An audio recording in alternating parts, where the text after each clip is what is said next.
Okay, so hello everyone. Welcome to our fifth and final episode for our Virtual Careers Tech Talk series.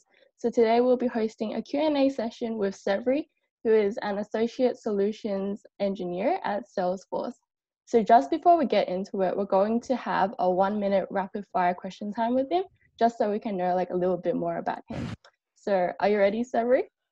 I'm more than ready than ever. Okay, sweet. Okay, so first question is, what are 3 words to describe yourself? Enthusiastic, passionate, and diligent. Nice. So name one thing you put on your bucket list. Sleep more. I think I need to sleep more, to be Oh, honest. working too hard. Number 3, what is one of your hobbies? Videography, actually. I take a lot of videos in my Oh, spare time. nice. What is your favorite app?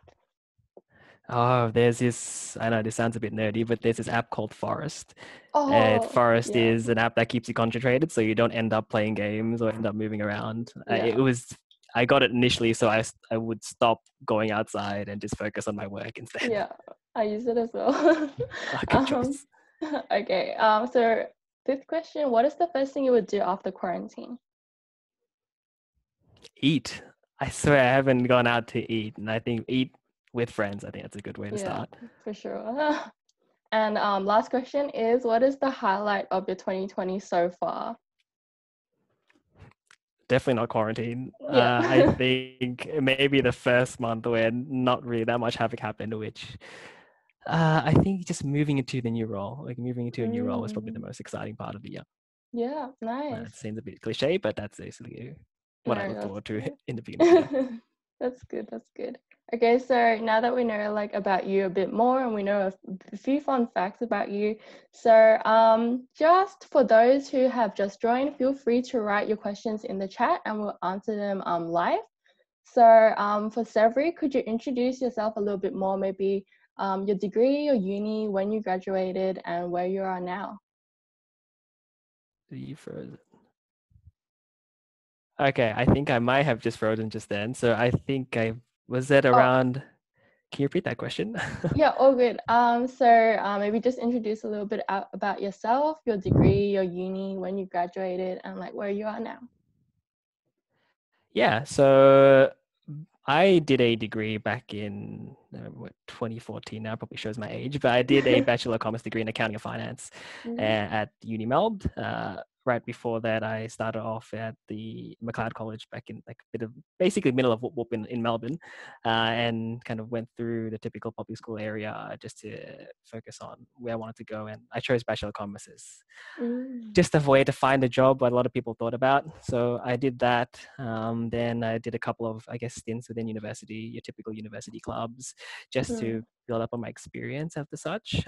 Then I did an exchange in Boston during my bachelor's, but it was when probably about 2016 where I was about to graduate and like everyone across the penultimate year or the final year, they just start the panic of finding a job. And the difficult part for me as I applied for maybe hundreds, probably more than 300 different applications. Wow. It was pretty hard. And I just pressed that button and moved to a master's degree because I just didn't know where else to go. And so Mm. went and did a master's degree. And afterwards, once probably maybe midway, I found a role in accounting, particularly in auditing at KPMG. That moved out because I thought, I know, no offense to anyone, but that wasn't for me. I wanted something a bit more dynamic and started a part-time job at a marketing place Mm. for a bit. Was when I knew that when I moved into marketing, I didn't need a specific degree or didn't need anything in relation to marketing. I just needed to have a passion for it. They found that link between my accounting degree through analytics and the willingness to learn and brought off to marketing. And so I did that marketing stint for a while, went to a point where I just thought I needed to move. And I just blindly applied to Salesforce, to be honest. Oh. Uh, but there was a couple of areas with how I got into there. I'll probably talk about a bit more. But after that, that's when I started to my career in Salesforce. And Mm. it's just been an awesome ride since then. Yeah, sounds great. So I guess for those who don't understand your role of a solutions engineer, could you give us some insight about what your role entails? Yeah, so solutions engineer to give you an idea, more visionary. And I don't want to sound egotistic or any type of arrogance, but think of it as a way that you might be Steve Jobs at a platform and you're presenting around a demonstration on a product and how it can help a lot of customers. Down that a bit more and look at it specifically for one-on-one and a business perspective. So I'm seen more as a trusted advisor.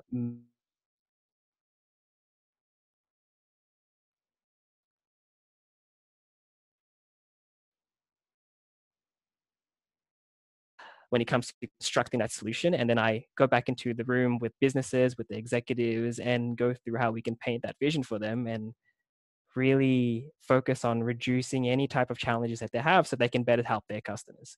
So too long didn't read. It's mainly we help other businesses help their customers through demonstrations. Yeah, that sounds good.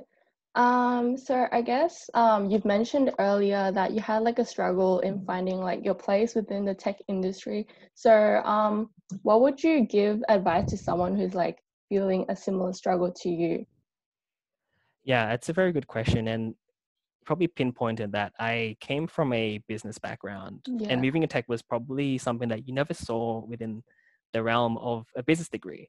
You always thought of it as a linear pathway that if you did, let's say, accounting, you go into accounting. If you did finance, you go into finance. And going to somewhere like Google or Salesforce was something that was out of the picture. Now, I got a bit of experience in retail tech. So I applied for Apple a while back.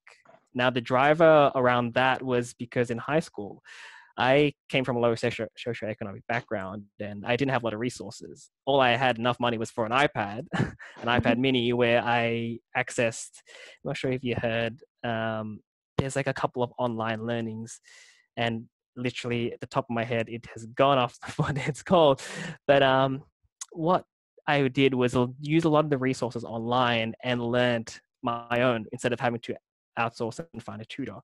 Now, I brought that passion with me moving into Apple retail and used that story as a way to show how passionate I was and how the focus was me was sharing that learning and that story I had. And they took a chance on me and I started working there in retail for a couple of years. Now, of course, because I still had that accounting background, I just thought, well, I'll just move into KPMG. Went into there, didn't know I liked it, then kind of hopped out. Now, when it came to the time where I applied for Salesforce, they didn't know what the role entailed. But when I went to the interview session, that was when they showed this level of excitement, passion, culture that I found in other tech companies, which was what I saw in Apple. And I thought, this is the place I wanted to be. Like, I don't know exactly what work I'll be doing, but I know these are the people I'll work with. And so when I went to the interview, I did a lot of research and I asked these really intrinsic questions around the culture and related it back to me and my experience within technology. Whenever I asked a question, I just thought, the reason why I'm asking this question, because back at Apple, I had this focus on talking to customers one-on-one. And so ever since then, they saw that in me because whatever company you go to, you can learn about the technicalities of things. In audit, you can learn about everything around audit. You don't actually need to have a degree in accounting to hop into it, but they teach you on the role. And so it's the same thing with tech. It's just a matter of that passion and the connection you can have with them, with the recruiters and with the employees that are in those interview sessions that will help propel your application on forward.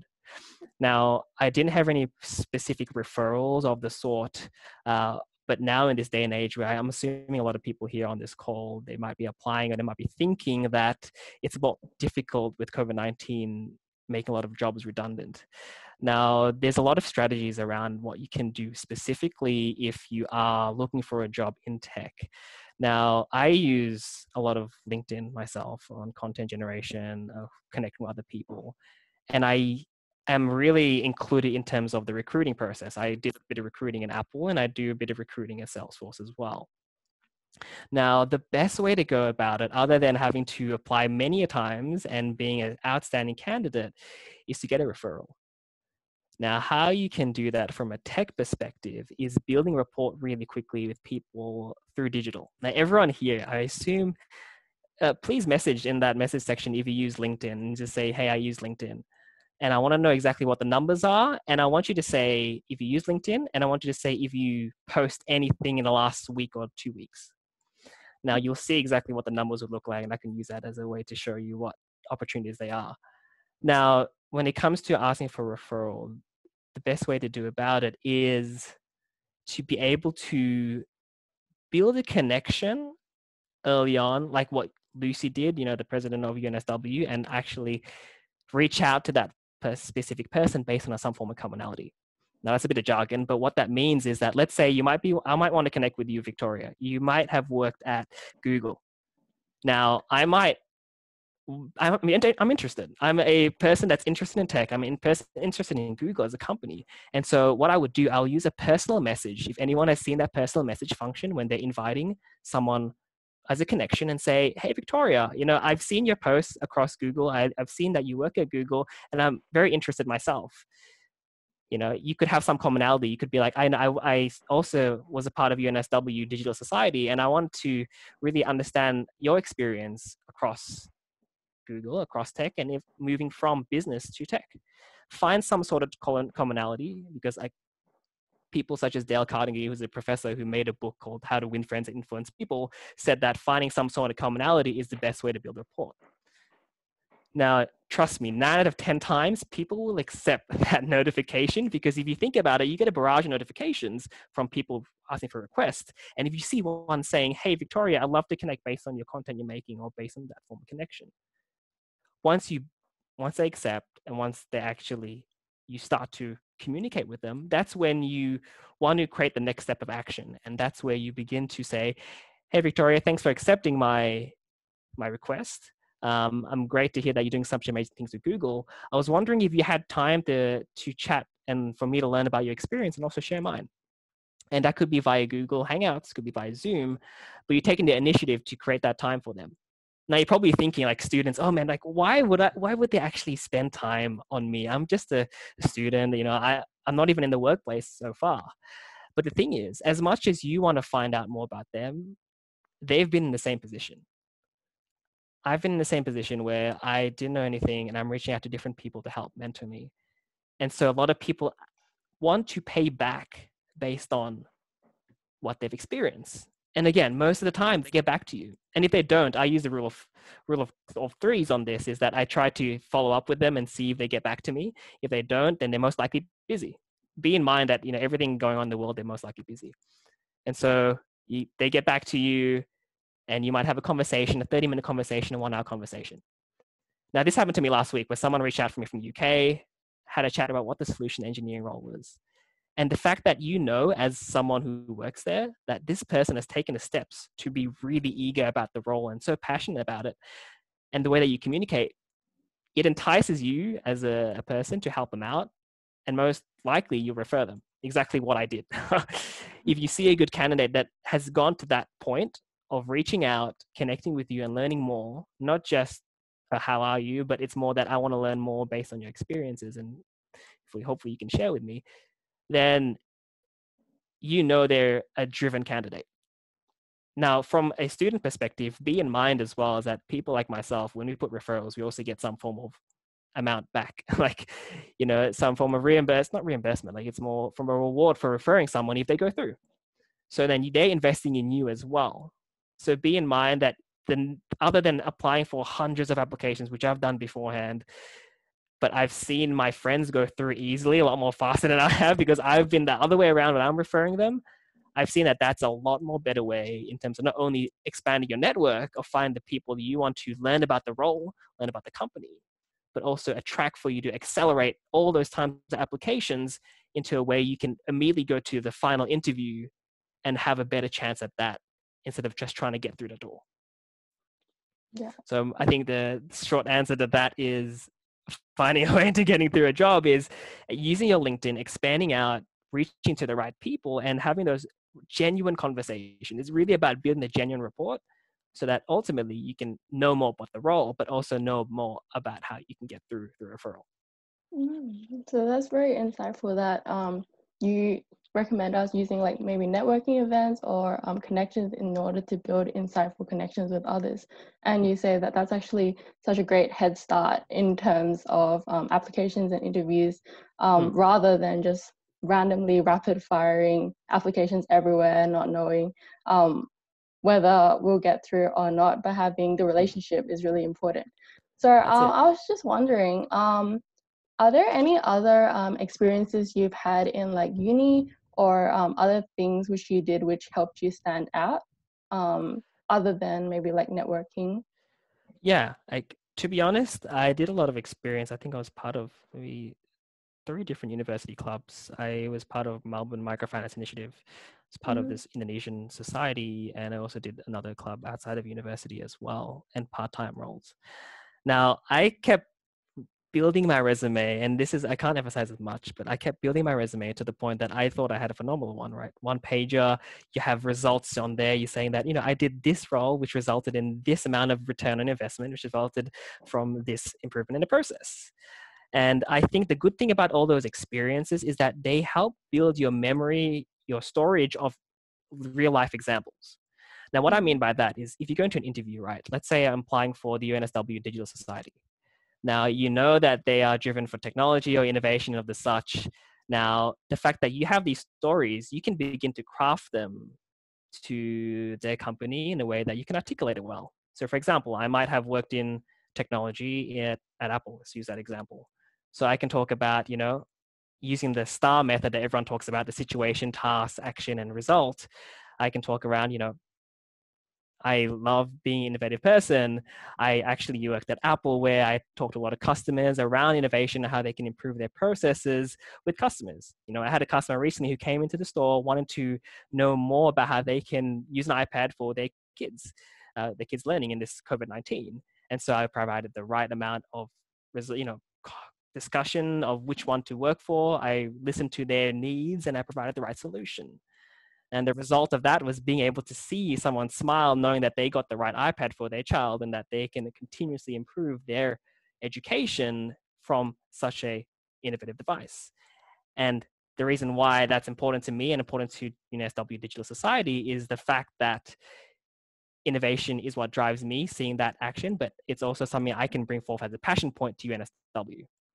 Now, that was kind of like a bit of a shambles. I haven't done an interview question in a while, but in terms of the way you structure things, it's the situation, task, action, result. I also have an extra R, which is relate, which is you relate it back to the company and why their values match with yours or why the action is matched with the company's preference. Mm-hmm. And so as you can see that the more experience you get with societies, with, jobs, with different type of volunteering activities, the more your example banks builds up and you can elaborate on anything and any topic.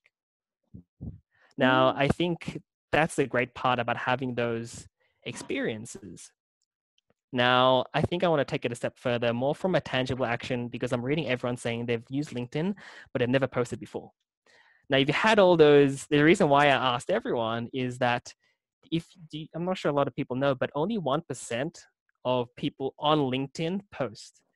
That's 3 million people out of how many hundreds of millions of people that post on there. So if you're just perusing or looking through all those different posts, then you know that there's a lot of people that just check them out or read it, like it, or whatever.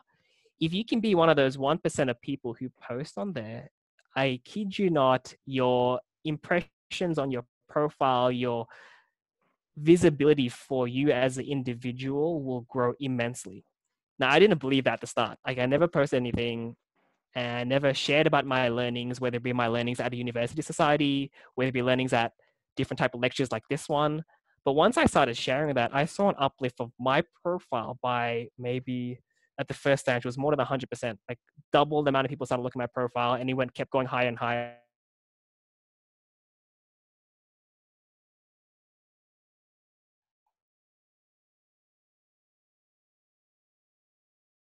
And what you learn is kind of like the how to post, how to study better, productivity stuff. You get to gain a lot of visibility. Now, what that means from a recruiting aspect is that people will find you better. Recruiters, 90% of recruiters are on LinkedIn active. They're super active. Now, to give you an idea how impactful that was from my experience, like when I was at university, I applied for all the tech companies because that's where I wanted to be. That's kind of like my side thing. Applied for Google, I applied for Salesforce, I applied for Adobe, whatever you think it was out there. Now, no chance, no luck. Well, not Salesforce. Salesforce is actually a place that I just applied once, and fortunately, it took they took some chances on me. But the other companies that I really wanted to go for, such as Google, was the ones I always applied for every time they had the cycle. Now, of course, it was rejection after rejection after rejection, doing the same, psychometric tests and all those different digital tests. I was like, okay, fair enough. You move on from one to another point, another, resume and the such. But it wasn't until last year when I started making a lot of posts that I think after the 4th post, I had someone from one of my networks came up to me and said, "Hey, Sevri, I'm from Google. I have a couple of roles on the lists. I was wondering if you'd be interested in it." In my head, I'm like, wait a minute. That's just crazy. Like, I've just tried to apply so many times. I've spent this much investment in terms of refining a resume, practicing for a psychometric test. But just by doing a couple of posts, I've just streamlined that whole entire process and gone to a point where someone's actually asking if I'd like to work there. There's a combination of different things. It's like, my previous experience of the such. But he pointed out that I love the videos you're making. I love the posts that you're making. And I think you're a passionate fit. Now, I didn't take the role because I'm still at Salesforce and there's a ton of opportunity here. But that just solidifies for me that if you begin to show your character through posts, through videos, you would see an amazing uplift. Like, I challenge everyone here who've just said they've used LinkedIn, but they never post, I haven't posted in a while, to try something out. Post a learning you've had today, post a learning you've had last week, some form of learning, so that you will see that impact come through. Now, how you take that a step further, again, is that network. Now, because you're building up that exposure, you can now go out to people, those people in other companies, and reach out to them saying, hey, we'd love to connect on this and this and this. And you can even reach out to recruiters. Now, there's a trick at the moment that people are doing, is that if you go and search and you look up new hires, hashtag new hires or hashtag new role, you find the companies that are hiring. And those companies, those are the people that you message and say, hey, you got into this role. I'm excited about technology, or we came from this university or university club. Would love to connect. And then you continue that conversation I was mentioning beforehand. Now, people in the States do this very well, even to the point that I think a lot of people there, they end up sharing their job acceptance. So they might be like, hey guys, I just got into Google. Hey guys, I just got into Salesforce, and they share it with everyone, or Facebook or Airbnb or what the such. And so the trick is that you always go to their profile and find the recruiter's name and go, they always say thank you to Victoria who has helped me with this recruitment process. And as a student, you actually reach out to them and have that conversation through. So the States are always a bit ahead in terms of the way that they find different jobs. And if you implement that here, just because a lot of people do those tailored conversations or those openness to it, then it's a good white space for you to enhance your own opportunities instead of having to go through hundreds of different applications. I see. So, so you said that the connection through LinkedIn is extremely important. How do you think it fares with a person or a candidate with suitable skill set or particular background versus a candidate who has this exposure but maybe not the right background like you did? Maybe they did finance or something not related to tech. Yeah, that's a very good question. And I guess for me to kind of sum up what you're asking is, what would happen if you're comparing someone who is a really good candidate, ticks a lot of the boxes, in comparison to someone who just maybe got referred but came from a completely different background? Yeah. Now, specifically in tech, it's all about, and it sounds a bit generic, but it's all about the passion and drive to learn. Now, I read a lot of books, and one of the books I've read recently was Chris Voss, which is an FBI negotiator. He talks around there's a 7-38-55 rule. 7% is looking at the content that you talk about. 38% is about the tonality and the structure. And 55% is about the body language.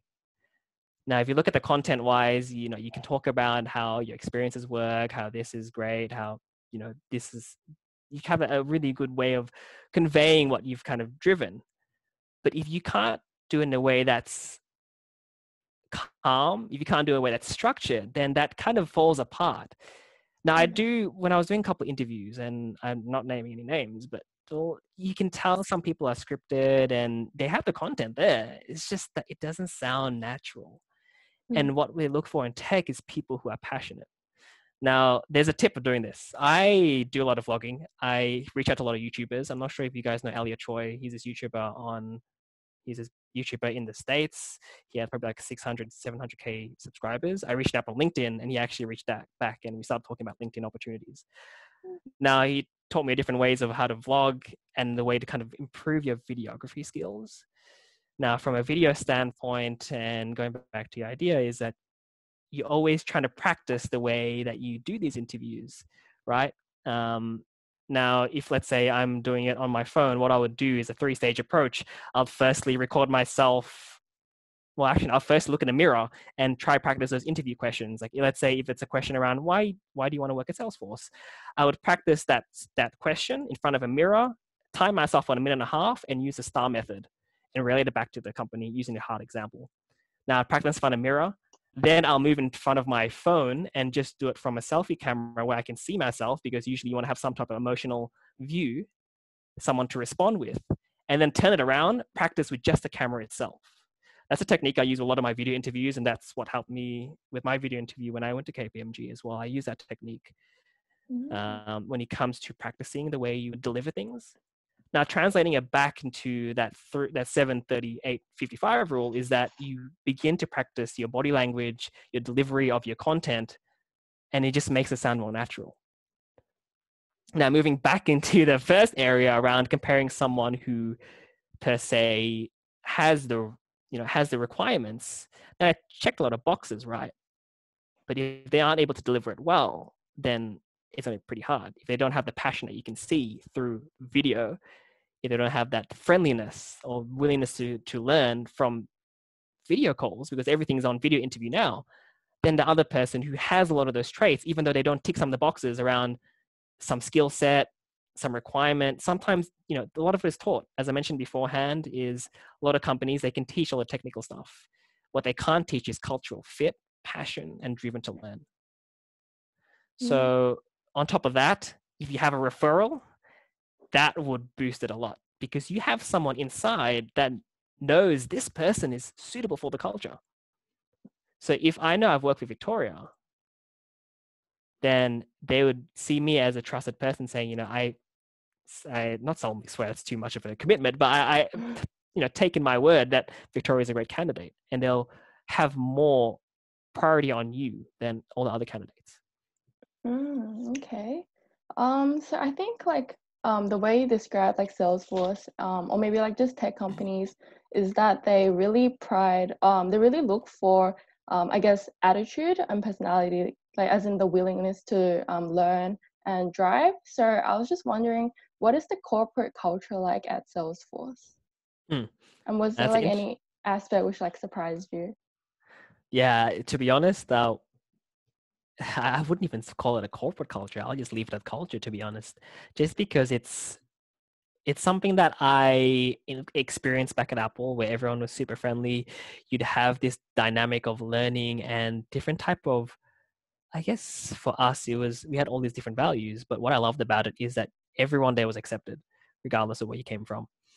Now, with Salesforce, I'm not sure a lot of people know, is that they have a really good culture in giving back. So they have this philanthropic model called 111, where people would donate 1% of the time, 1% of the assets, and also 1% of their money as well to help other people. Now, that willingness to help other people also goes straight to us. So if we have 56 hours of volunteering that we try to hit every year. So for example, I could be out at the beach picking up rubbish, or I could be out in Cambodia building a house for those people that need it. Now, a lot of Salesforce, they help in terms of making sure that you're supported to really help out the community, but they also match everything that you do and donate it themselves.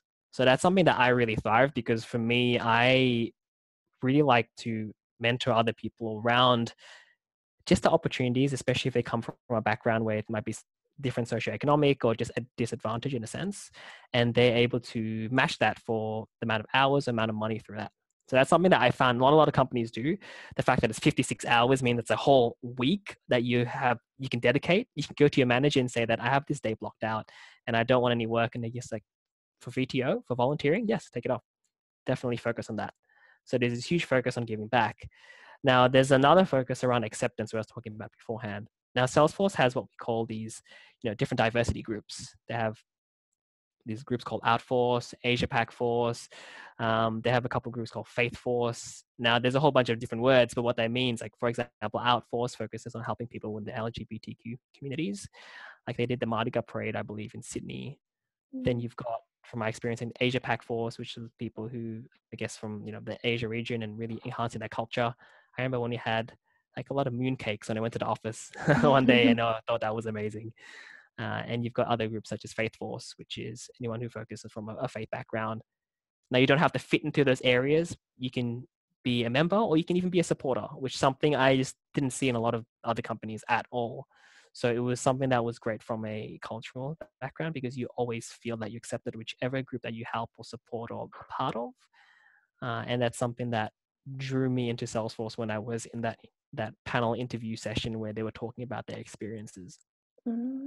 Yeah, that sounds really good. The the culture that is very inclusive and accepting of everyone, and they actually take positive steps to try to facilitate that culture in the company.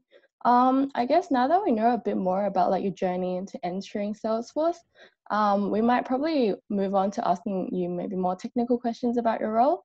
So, if there is a typical day, what would it look like? Yeah, I get that question a lot. Is what's the Yeah. typical day? But there's no typical day for us. Yeah. So what I mean by that is, for my role, like the actual term for it is called pre-sales. Now, if anyone knows about it, just say yes, I heard about pre-sales. If not, just say I don't know what that is, and the messages. But what pre-sales is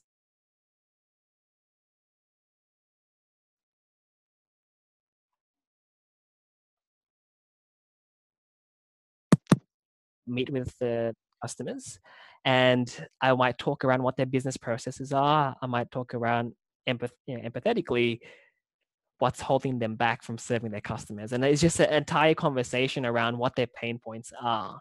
And you might talk with, most of the time you talk with key executives, might talk with key stakeholders from an early age of your career. I'm like 24 and I'm talking to CEOs, CMOs almost every single week. That's one day. The next day, you kind of come back to the office or come back to your internal meetings, and you've got everything you need, or the notes, you've made a workshop with them. You might have conducted interviews as well. Now you're scoping out the solution, and the thing with Salesforce is that it's not just what people think as a number one CRM, but we are more than that. We are marketing, e-commerce, like the whole entire suite for a company. Not a lot of people think about it. So we cover a lot of different areas for companies. And what that means from my end is that I don't have to just think about a marketing space, but I have to think about it from all the other areas in the business and what's best for the customer and what's best for them right now and in the future. So I scope the solution. I meet with other salespeople as well as sales advisors around what's the best products to go with it, as well as create a story around that. Because people can have a look at products, but if you don't weave in a way with stories, they can't remember it. Now, after that, I might go back maybe a couple times, and at the end I do this presentation around painting a vision what their business looks like with Salesforce, and it's personalized demonstrations. Like if anyone has seen software demonstrations, that's what I usually show to customers of how they can take their business the next further and remove any challenges that they have. So it's discovery to solution creation to demo presentation to these key executives. And it's because the Salesforce program brings you in from an early age. Like there's people there who've been there for years on end, and they do the same thing as you are. You get such a great exposure from such an early age in your career, regardless. So that's one part of what my day looks like. A lot of the times there might be enablement. So I might be learning about products. I might be doing these certifications. We have their Salesforce certifications. Or I might be talking to people from around the world. So I think before this call, I was having a chat with someone from the UK. So he's my mentor, my sales mentor that I talk with on a monthly basis. And the great thing about it, which I didn't touch base as well with Salesforce, is that they have this amazing culture on mentorship. So when you come in, you get paired with a trail guide, and these people, or not these people, like these amazing individuals are the ones that help you learn exponentially on everything you need to know, from presentation, from stakeholder management to, the product itself. It's not just about the products, it's about everything around it. And Mm, what makes it different roles is that it's not complex, but there's so much to think about it that even if you were to look at any other role, is that you have so much knowledge about it. Now, I came from the Big Four, did a bit of consulting stint myself, and did a variety of different things. But just I learned so much within the span of 1 year and a half than maybe years of what I went through already in part-time jobs and in other full-time jobs as well. So kind of mm, going back to your question is that there's no 2 days are the same. It's a mixture of different roles, I'd say. It's a mixture of, consultancy, trusted advisor, a lot of presentations. It's kind of a hybrid, but it's a really good hybrid that I didn't really have early on in other roles. mm. So I guess from what I gather, your role has to deal with tailored implementation or like solutions for your clients. So I was wondering, since every company is different, for example, they use like different stack implementation frameworks, there's always improvement and growth for your role as a solutions engineer. So how do you stay updated with skills and emerging technologies? Is it mainly through the training you said that Salesforce provides for their employees, or do you do some personal seeking? Yeah, so it's a mixture of both, to be honest. Like, I think for me is that I always find ways of how I personally build myself, whether it be through self-help books or through other different type of videos or lectures. Hence why I know all these different type of methods if you're doing interviews and of the such. But when it comes to specifically in Salesforce, is that they invest a lot in that type of development. So, for example, they have these talent development sessions where you sign up for, and they could be from presentation to executives all the way to teamwork and collaboration. And these are like, could be whole day sessions, could be few hour sessions. Now, the good thing about that I like about it, Salesforce, is that every single week there's something going on, to be honest. There's always something going on, not just here, but also in the States. Don't forget, this is a US company, and they have so much development there that even for here, you just blown away by how much you can learn. The main challenge is restricting that to just learning what you need now. And what you need now and what you need in the short term that can help directly in your current role. So for example, if you need to learn about a specific product line, if you need to learn more about presentation, storytelling, you do that now. And that's your main focus. Like in any job, it's always your priority to have that with your manager and set that out. But other than that, there's a whole barrage of things you can learn about it. That's the thing I like about it. But try to restrict it because it's just too much sometimes. Yeah, for sure. So I can see that there's a really great balance in learning like new tech, business management, and interacting with like different amazing people from around the world. So I was just wondering if there's any important skills that you picked up on, or industry insights for the digital industry. Yeah, so there is, trust me, there's a lot of industry insights. And the thing is, like, you don't try to create the wheel, you try to reinvent, like, you try to reinvent what's already there. So, what I mean by that is that I don't always go and create and do all this research myself. I just go to McKinsey because you have consultants working day in and out, even till very late at night, creating those reports. So, I go to them if I'm looking for any industry insights, or if Mm, I go to IBIS reports, those are the people I look forward to and don't do my own research. Now, Salesforce does a lot of research as well, and that's where you can learn from it. Now, kind of going back into how I keep up to date with a lot of that is I do a lot of reading in the morning. So I might, let's say, go on TechCrunch and learn what's there in generic technology world so that I can know what all the other exciting things are. And some days I might listen to a podcast around marketing cloud, which is my area, right? There's a whole bunch of different sources, and I trust me, there's a lot of different things you can go out there. Even LinkedIn has a bunch of different resources.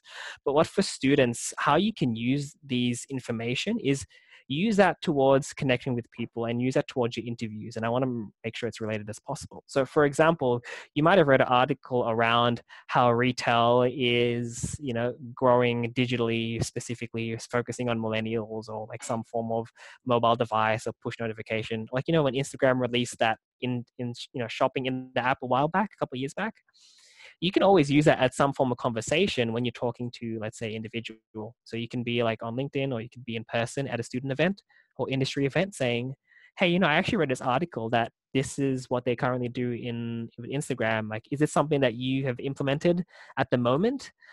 Then whoever you're talking to, albeit a recruiter or a employee, they know you've done your industry research and you've done research for the role. It's the same thing. If you get emailed by someone and it doesn't say your name, you're like, man, like, we're in 2020, so everything is supposed to be tailored to me, right? I get Netflix, recommendations, so that's something that's tailored. Same thing with these conversations when you have with recruiters or when you have with employees, is try to be on top of what's happening in that specific area and converse with them, bring it up in those conversations and relate it back to their role, how it affects them. Now, sometimes for a lot of people here, you may not know what role is right for you, which is something that even for me, it took a while to find. The best thing to go about that is try it out. Trust me, like right now, everyone is at this stage where you're at home, you save, and I'm still full fare. It takes me $8 to spend to the city and $8 back. Like it's all in one day. But there's so much time that you're saving that you can learn about this, reaching out to people and having those conversations, right? There's industry events, there's LinkedIn conversations you can have. And the fact that you have more time to spend on researching roles, requirements. Like I could go out and reach out, let's say if I'm Victoria and you reach out to me about solutions engineer, you could be like, hey, Sevriyandi, I'm just reaching out around a solutions engineer role. You have a video chat and you're saying, I heard that solutions engineers have a lot of conversations with sales advisors. What does your day look like with sales advisors? And then I could, because the fact you've done the research about the role, I'll be more than happy to share about it. So kind of going back in terms of the research of the point of views in terms of industry, use that because there's a plethora of different resources out there as a way to build those conversations to help you get those roles and referrals. Kind of going back to the initial points I was talking about before. Yeah, that's definitely good that you're like linking everything back to tailoring it to us students trying to apply, and it's really good that we can always the way that you've said that we can use LinkedIn as a platform, and you're always linking the daily things that we see, and we can always spark up a conversation using those things. I guess right now, if anyone has any questions, you can write it in the chat and we can answer it. But otherwise, I'll just keep on going with some of the questions that I have preset. So I guess, do you have any examples of maybe like a project or a client that you worked with, which you were particularly memorable to? Yeah, well, I can't name names because of just more Yeah, of for sure. The rules around sharing unless it's something that's shareable. But Yeah. just, I think I worked on this customer recently, and it was one of my first ever interactions, or let's say it's called opportunities, opportunity to, be able to sell a product or sell a solution. Now, when it comes to doing it on your own for the first time, it's always daunting because I'm in this position where I'm talking to straight away as a 23-year-old, talking straight away to a CMO. And the memorable part of that was the fact that my manager told me beforehand is whatever you feel, don't feel that you are a kid in this instance. Don't feel that, based on your experience, because a lot of the times we're new, we're learning, we always absorb everything like a sponge, that you should never feel that way around any type of roles, right? Now, when I came into that, I gave a presentation around the solutions, and afterwards, the salesperson I was working with, he said, that was amazing. Are you like a solutions engineer? Like, as in terms of ranks, there's like graduates, emerging solutions, then associate, then SEs. And I'm like, no, I'm a graduate. I'm the ESC. And he said, what the heck? Like, he was literally saying that was absolutely amazing. I thought you were a lot more, in terms of rankings, a lot more based on the presentation you gave. And that instilled with me, not only in terms of capabilities that we have as students, because we're fresh off university, we're fresh off, all the learnings, the videos that we're watching, and we're absorbing everything really quickly to the point that our learning curve is exponential. So much access to information. So never doubt yourself around that.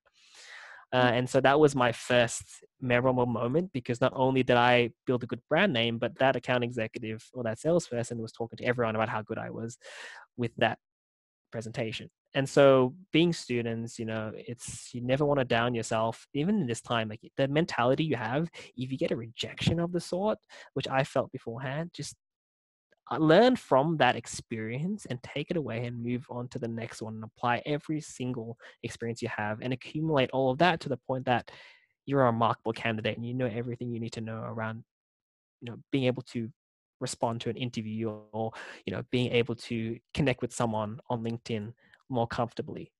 Now, Mm. it's something that I think, from a mindset perspective, don't be down as well with just rejection, but also don't be down in the situation. There's a whole bunch of opportunities, as I mentioned beforehand. Focus on those, and always be open to it, because right now, if everyone else is thinking that there's no opportunities, then if you're the only one that is, then great, right? So kind of going back to your first question beforehand, and sorry to kind of delve around and trying to pinpoint across for students, but in terms Mhm. of my first memorable moment was definitely that, being able to actually own in and bring everything I've learned into doing it myself was probably one of the memorable moments. Yeah, I think that's a really good experience to uplift students who are going to transition into the workforce as well. Um, hello. I think Severi broke off. Oh, Hi. hello. Yeah. Okay, so going to the question in the group chat. So Andrew said that you've shared your method approach on how you got into tech. Can you also share any insight into how your peers got into their roles, if their approach was any different to your own? Yeah, so my specific approach was, because I was the first, like, to be honest, I had a slight pot of luck moving into where I got into, because they didn't have that much advertising, they didn't have that much marketing. And so I just applied for it. I already knew what it would look like in tech, because I did tech recruiting. So I knew that the panel presentation, or this panel session networking, wasn't actually just a knowledge share, but it was a slight interview, a group interview. So I knew what to do. So I kind of did the normal way and then built up my passion and shared a lot of that, and it took a chance on me. So it was a bit of luck and progression over my applications. Some of my friends, they got in very quickly from just referrals, as I mentioned beforehand. Now, the insight in terms of how they got in, if that's what you're asking for, is specifically is reaching out to me, learning more of the role and of course my journey, and being able to understand and replicate that in terms of communicating that. Now, they've already got the understanding, or they've already got the referral to push them into the final stages, but then being able to communicate, like, what's the solution engineer do? What's your perception of it? The fact that you know about it from me and you know about it from other people you connected to, you can articulate that story and relate it back to your reason of why you're doing it. Now, the reasons could be you want to volunteer. Now that everyone knows that, okay, Salesforce does volunteering, right? You can use that exact example you've had beforehand. So if you did volunteering in Victoria a while back for any type of communities, you can use that in a way as responding to those questions. Now, the fact that you've already done your research, your due diligence of learning the role and the company, you can articulate back of why it connects with what you've experienced with the role and the company. That Mm. stuff you can't train. You can train technology, technical skills, but you can't train that passion and reason. Hence why they put a lot of investment in referrals and finding people who are driven for that. So hopefully that answers, if I missed any point, Andrew, on that, if he's talking specifically around their approach of getting to that interview, or within the role, like within the interview sessions or such, if you want to do it specific. But that's what it looked like from them comparison to me. Yeah. So that's really good. Unfortunately, we're running out of time. So I guess just for those who aspire to either work in Salesforce, a tech company, or pursuing a career like you as a solutions engineer, do you have any like last words of wisdom you want to leave with students here? I have quite a lot of words for that I could leave with you guys, but I think the number one thing to do in this situation in time, especially if everyone's applying for jobs and moving into tech, is just be open. It sounds a bit generic, but be open to connecting with people. Like, the worst response you would get is a no, or no response, right? if you do a tailored response, that just increases it. Like 9 out of 10 times, people will accept your response or your invitation and accept, at least a chat over Hangouts, because, the best thing that can ever happen is a yes. And you've got an opportunity to talk with the people in those companies, right? So don't be afraid to not only post, because everyone on LinkedIn is completely positive. If you think of it this way, the way I thought about it, if someone writes something bad about it, then that's a bad reflection on them, on their LinkedIn account. Most likely everyone's going to be like, hey, that's awesome. Hey, that's awesome. Great share. Love this post. Post that and let me know, like tag me and see what the response is. I would immediately like it. And the way the algorithm does is that if someone likes your post, it's a ripple effect to my connections. Like I've got a few thousand people that I've connected with. And then if some people that I know in the States that are really driven about this stuff, if they like it, great. You've got San Francisco exposure. You've got UK exposure right there. Now, see how that goes. Don't be afraid to post, but also don't be afraid to reach out. Now, that's if you want to accelerate your process instead of waiting for those periods in time where applications are coming through. And I can give some advice around that, but I'm more prominent around finding a faster way for you guys and a faster way to learn. And the best way is to reach out and have this human connection with people. Now, I'm an introvert, and the best way for me to connect to people is one-on-one. So for introverts, it's amazing to connect via LinkedIn.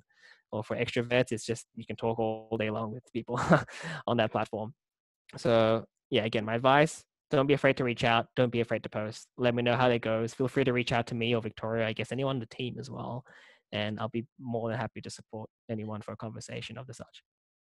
Yeah, thank you, Severi, so much for this session. I'm sure you provide a lot of value to all the students here, emphasizing the need for connections and LinkedIn exposure. So I guess we'll wrap it up here. So for anyone who is here right now, if you could just fill in the attendance form, which I've posted in the chat, that would be really good, just so that we can track attendance. Thank you so much.